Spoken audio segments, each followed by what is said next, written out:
Hei hei! Jees, tervetuloa jälleen katselemaan Juvi Productionin pintakäsittelyvinkkejä. Tänään oikeastaan ihan mainonnollisuudenkin kannalta niin meillä olisi käsittelyssä täyspuinen keittiö.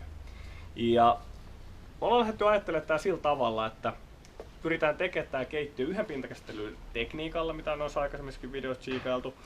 Ja tänään meillä olisi värinen mörkköroo, eli niin kuin tiedetään, niin näillä tumman puhuvilla sävyillä saadaan yleensä aikaiseksi kertapintakäsittely kaikista helpoiten. Eli ensin lähdetään pellaväljymaalaa se tuote ja sen jälkeen laitetaan siihen, kun se pellaväljymaali on kuiva, niin Osmokolorin kirkas vaha päälle. Ja tässä nyt näkyy näitä mööpeleitä, aika pitkälle ollaan jo päästy, eli meillä on rungot on värjättyinä ja ovet on purettuina ja ovipelit värjättyinä. Atte voisi kidisti tsiikaa tuosta lähempää niitä, niin näkee, että minkälaista ajatusta siinä on. Eli siinä on se Ottosonin pellaväljymaali mörkköroo pinnassa ja sen jälkeen yhden kerran vedetty Osmokolorin kirkas. Rätillä levittään. Sellakka meillä on sisäosissa ja sitten meille tulee, mitä vielä ei ole näihin tehty, niin lasiovisiin tuotteisiin niin pyritään laittaa ensin Ottosonin primeri pohjalle ja sitten katsellaan joku tommonen taakse tulevan seinän sävyyn sopiva sisäkäsittely, että sen lasin takana näkyy vähän eri väri kuin tässä ulkopinnassa. Lähdetään katselemaan tuota pintakäsittelyä. Anteeksi. Joo. Kertoisitko meille tästä proseduurista? Joo, eli siis mä oon nyt ihan lähtökohtaisesti, niin ensinnäkin kun tehdään kotitiloissa ja nyt mä oon tässä vähän koettanut laittaa tämmöstä kodin fiilistä tähän, niin tärkeintä on suojata kaikki pinnat, käyttää kumihanskoja, ettei tuu mitään roiskeita, muutenkin kun pyritään suojaa sillä tavalla, ettei tuu maalitahroi muihin vaatteisiin tai kasvoihin tai mihinkään. Että saadaan näin yhden kerran pinta käsitelty nämä tuotteet eikä mikään itteensä. Mut sen lisäksi niin tässä nyt näkyy, kun tää lähtee levittyä ja mörkköroo niin peittää ihan äärettömän hyvin. Eli ihan kertasivelyllä niin peittyy puun sävy ihan loistavasti. Ja mitä mä itse teen, mä jätän itselleni aina tän yhden hantaakin paikan, mistä pidän kiinni. Mä värjään tän tuotteen kaikkialta muualta, jätän osan tässä tapauksessa, niin kaikkialta muualta, paitsi tosta mun kiinnipito lipasta, jolloin tätä on helppo käännellä tää tuotetta. Ja tää on tosi kivaa levitettävää, varsinkin kun mulla on tässä nyt silleen se os, että ihan niin kuin Ottosonin sisämaalauksessa yleensä, niin mulla on 15% tärppää ja sitten 1% koko maalin määrästä niin kuiviketta, jolloin me saadaan tästä silleen aika nopsaan kuivuva liuos. Eli pääsee heti huomenna sitten uudestaan pintakäsittelemään tänne. Mä en nyt hirveästi varo noita sisäpuolienkaan niitä teippailu, koska sinne tulee sitten eri väri sisään. Niin se peittää sen ihan tosi hyvin, koska sinne tulee pellaväljymaali kanssa ihan samalla lailla. Ja niin kuin kaikissa kokkausohjelmissa, niin meikäläiset käyttää puhuminen ja työskentely ihan samalla lailla niin kuin samanaikaisesti. Mitä? Jees. Sitten olisi vuorossa tosiaan noiden lasiovisten kaappien sisäpintojen pohjamaalaus. Mä lausuisin tän Ottosonin pohjamaalin nimikkeen teille, mutta mä jotenkin kumminkin koen, että se oli parempi, että luitte sen, koska se ei olisi teille yhtään sen selkeämpi. Eli Ottosonilla on ihan loistava tuote, pohjamaali, joka me yleensä vedetään, jos on joku vaalea väri, valkoista, harmaata, niin vedetään pohjalle, jolloin me saadaan lykättyä yksi pintakäsittelykerta ja peittosuhde paremmaksi sillä päällipinnalla. Sen lisäksi se imeytyy ihan välittömästi siihen tuotteeseen ja kuivuu hiukan nopeammin, jolloin me saadaan se sitten se pintakäsittely etenemään paremmilla peissillä. Jees, katsotaan sitä, eli niin kuin näkyy hyvin täällä, niin siellä on taas liuokset vähän väärän näköiset, eli kun ollaan valkoisen pohjamaalin kanssa tekemisissä, niin tämä ei nyt siltä näytä, mutta tässä huomaa hyvin sen, kuinka tärkeää tämä maalin kunnollinen sekoittaminen on, ja niin mä tunnen tälle, että tämä on aika jäykkää staffia tältä pohjalta, niin nyt mä hämmennän tätä sitten aika voimakkaasti, ja tämä nosteluhomma on aika ykköshomma, eli pyritään ottaa sieltä pohjalta niistä pigmenttiä ja sekoittaa muutenkin tässä, jos semmoista on käyttökelpoista tuohon levitykseen.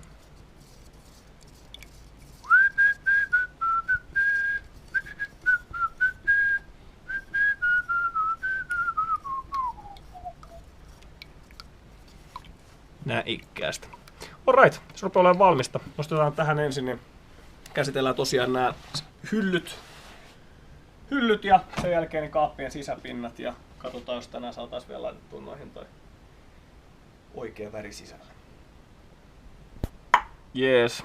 Eli meikäläinen niin rupesi sitten pohjamaalin levitykseen. Ja tosiaan niin kuin näkyy, niin se kuivahtaa todella nopeasti. Eli sitä saa siinä samanaikaisesti sitten kiskoa. Tarkoitushan ei missään nimessä ole tällä pohjamaalilla peittää mitään. Vaan ehdottomastikin tuoda siihen se ensimmäinen pinnoite sillä tavalla, että se imeytyy syvälle sinne, jonka jälkeen me saadaan paremmin se väripintaan ja saadaan nopeammin se pigmentti jäämään siihen sillä tavalla, että se imeytymisefekti on, joka vie kaiken sen ajan siitä pintakäsittelystä. Eli nyt on vuorokausi siitä, että tämä Ottosonin pohjamaali on laitettu, se on kuiva ja nyt suoritetaan ennen kuin ruvetaan vetämään sitä Ottosonin omaa maalia, niin välihionta. Eli tämä Ottosonin pintakäsittelyaine on nostanut puun syyt pystyyn, joka tekee kädelle vähän tällaisen karkean tuntusen. Ja ei mitään muuta kuin otetaan hiekkapaperi tai hiomatyyny ja hiotaan se, kosketetaan joka paikkaa missä on sitä pohjamaalia. 180 voisi olla karkeus tai sitä hienompi. Ja ihan vaan joka paikka, ihan tällä tyylillä, ei tarvitse kuin koskettaa.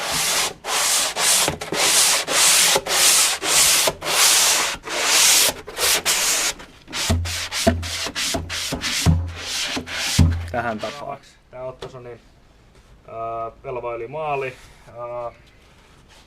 Ennen kuin lähdetään levittämään, niin tosi tärkeää, että sekoittaa tämän maali hyvin.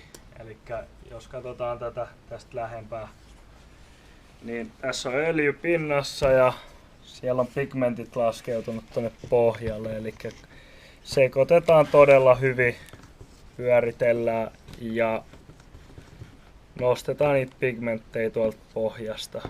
Ja kannattaa mieluummin sekoittaa liikaa kuin liian vähän, niin päästään siihen hyvään lopputulokseen. Jep.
Sitten mitä tapahtui sen ensimmäisen tumman pinnotuksen jälkeen, sen mörkroon maalauksen jälkeen, niin puun syythän nousee missä tahansa pintakäsittelyssä ensimmäisen pintakäsittelykerran jälkeen pystyyn, jolloin on tarkoituksena tasata kevyesti välihiomalla siitä tuotteesta se karheus, ja samanaikaisesti me saadaan sitten levityspinta sille viimeistelevälle pintakäsittelylle, joka tässä tapauksessa meillä on Osmocolorin kirkas vaha.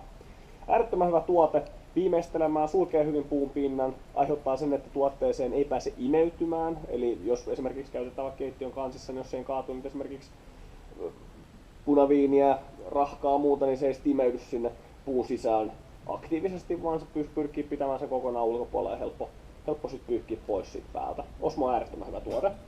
Eli mitä tehdään, niin kevyesti hiastaa se tuotteen pinta, ihan vaan sipastaa niin sanotusti nämä pinnat läpi, jolloin me saadaan se karheus poistettua siitä. Ja sen jälkeen mä levitän ihan siveltimellä. Siveltimellä niin ihan kevyesti, osumme mitään hirveitä määriä.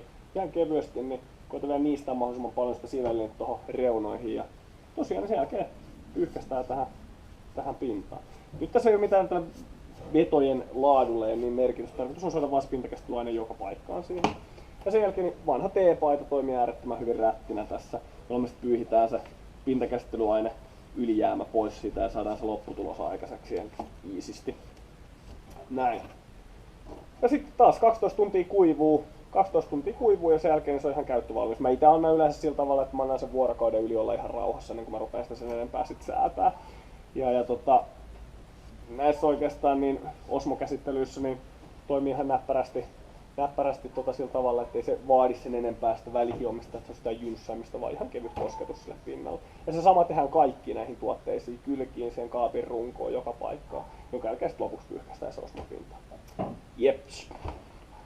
Right, eli tässä on tää meidän tämänpäiväinen uhri.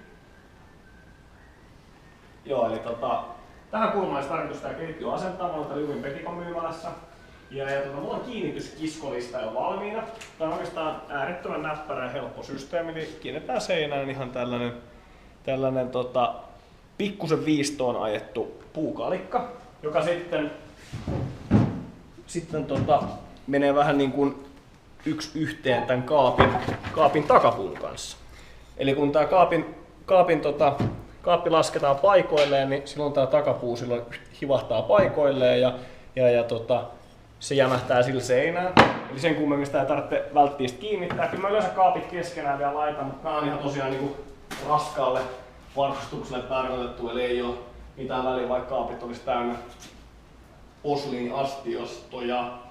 Sen lisäksi niin mietittiin tätä taustaväriä tässä jonkin verran. Nyt kun mä oon tuon Murkrows, tietysti vähän vaikuttaa siihen, nyt jos oltaisiin oikeassa tilanteessa, niin ihmisillä olisi hirveästi ajatuksia sen välitilan laatutuksen suhteen, mutta nyt kun ollaan tekemässä tämmöistä esittelykeittiötä, niin ajateltiin vain, että se välitilan laatutus plus se ympäristö voisi olla siinä Murkrowhon sopiva.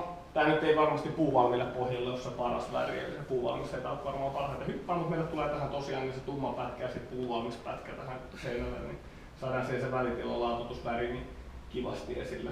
Sen lisäksi pyritään hakemaan niihin lasikaappeihin sisäosiin jotain vastaavaa väriä, mikä meillä tässä seinässä on. Ja nyt huiskin tässä ja pohjoisessa Hallonvaara, Keski-Suomen ajokirja. Alright! Viimeistä vielä, 2 kaappia saapuu. Alright! Sitten vaan seinän kiinnitys. Kun puhuttiin, niin tää seinän kiinnitys on aika käänteen tekevä.